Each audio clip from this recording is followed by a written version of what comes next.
Hello and welcome to Raider HQ After Dark. I'm your host, Raider. Now, in this educational video, I will have an announcement, but it's mostly education about artificial intelligence and the VA claims process, mostly on the veteran side of it. We're not going to be talking about the veterans benefits AI. We're going to be talking about AI in the hands of veterans with the fundamental purpose of using it to try to file claims, organize claims, things of such nature. So let's get into it. So the first thing I'd like to say is that there are some fundamental issues with AI helping veterans with their claim. Now, it comes down to the amount of information the AI has access to. It also comes down to who is writing the code or teaching the AI, because there are many, many situations where the VA claims process doesn't actually black and white explain things. So there's a lot of gray areas in it. And if AI is allowed to play in a gray area, it can hallucinate like it's on a Woodstock acid trip. Okay. So you have to be very cautious with how you utilize AI. Now, if you're somebody who wants to look through your C file that you procured yourself, and you want to find whether or not you had back injuries in your service records, well, that's a great use of AI. It's being used as a tool. Could you look through all of those records yourself and discern whether or not you had those injuries or illnesses or treatments in service? Yes. Would it take you about 7 hours to do that? Yes. Can this thing do it in 2 seconds? Yes. So when AI is used as a tool, it is very, very helpful for your claim. And in fact, that's the way that I propose that many people should be using it. Now, part of the thing I said beforehand is AI's efficiency is dependent upon the information it is given, be it through document information, access to certain databases, or who's teaching it and telling it what lines it can color in. So when it comes to that section, asking it whether or not you can claim X due to Y, AI's efficiency drops off drastically. Now, can I service connect peripheral neuropathy secondary to the back? It's going to probably come back with a yes, because there's so many instances of that happening. But then again, you already know that and you don't need to ask AI that. Typically, a lot of people ask AI for assistance with their claims when they've been denied multiple times for service connecting something and they don't understand how to get it service connected. Well, if the person teaching the AI, like let's say they never worked in the VA or anything like that, or they never adjudicated a claim, or they've never done anything related to it, they don't have specialized experience in order to rein the AI in to where it's actually more efficient. Okay.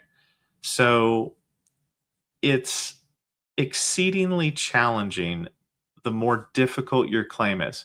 Can it tell you to do an increase? Yes, it can tell you that you should be able to do an increase. Can it cite the 38 CFR to you? Can it be a tool and give you information saying, yes, yeah, 70%, it can go higher. It can go to 70% or 100%. And this is the criteria. But when it comes to decision making, okay, not all AIs are equal because they aren't programmed equally. They aren't honed in. They aren't given all the information. And there's always going to be a facet where no matter how good the AI is, it's not going to have all of the information because there's a VA intranet that most people don't have access to that has a lot of SOPs, procedures, policies, guidelines, policy letters, all that kind of stuff that influence how raters and VSRs and authorizers adjudicate claims. But if the AI doesn't have access to it, it can never factor that in. So one of the things that if I was my feet were held to the fire and I had to say which would you choose, AI versus a non-accredited option, I would honestly, even with the hallucinations and all the craziness associated with AI, once you get to a more complex claim, I would choose AI every day of the week over a non-accredited option for helping you do your claim. And the reason why I'm going to say that is because at least you know the AI is trying. The AI is actually trying to gather as much evidence as it can. It's using like the 38 CFR, it's using hopefully the M21 if the person put in the guidelines to specify that the M21 is the more, like if there's any kind of conflict, it should go with the M21. If it has been coded appropriately, I would choose AI over non-accredited option because you can't vet the non-accredited option. You don't know if whenever they're helping you that they're going to the 38 CFR or the M21. At least the AI is. So that's something that if you had to pick between the two, I'd go with AI all day long. But AI is not the best option with making decisions for you. Where it shines, and like I said beforehand, is with being utilized as a tool, gathering you information. Do you want to try to claim something due to 38 CFR 3.320? Then use AI to bring up everything about 38 CFR 3.320. Ask it questions, narrow it down. There's also the fact that if you ask it for a conclusion, use a different AI to see if the conclusion that it came to is appropriate. Because I've oftentimes seen where veterans will, like they'll get told how to do something this way, and then if they put it into a different AI, it tells them, no, you shouldn't do that at all. And it's based upon how much information, data, how much programming boundaries, how much input has been put into the AI to narrow it down to where it is the most efficient. Now, this is where the announcement portion comes in. We at Borne Accredited Claims, we're going to be partnering with an AI company to provide a free month's worth of AI with the exclusive purpose of using it as a tool to organize the veteran's evidence, to become familiar with things. If we give the veteran homework on certain topics and they need help with it, then what we're going to be doing is we're going to be offering a free month to clients of Borne Accredited Claims. And the reason why we're going to be utilizing it that way is because we do not use AI to come to any of the decisions that we come to, because we cannot trust AI to come to those decisions, those complex decisions. Now, there is another kind of quasi announcement that I want to do, is that we are looking to partner with an AI company to be actually taking all of my knowledge and expertise, and we're going to be creating an AI that thinks like I do. So, I mean, like I have spent 40 hours coming up with a database for how every single disability in the VA disability 38 CFR Part 4 can be service connected. So that way the system can never hallucinate about, oh yeah, that can be claimed due to Tara. No, it can't. And that's what we're going to be doing. We're going to be creating kind of a program that is based upon somebody that actually is a subject matter expert in VA claims processing. We're going to train the AI using my knowledge, so that way it can do very specific things, because we want to create an AI that has inside information, that has inside knowledge, that has the training to basically do more than just be a tool. Because a lot of people will claim that their AI can do a lot more than it can. And yeah, it can, but efficiency and accuracy. But also get it to where the AI doesn't write it like it's AI.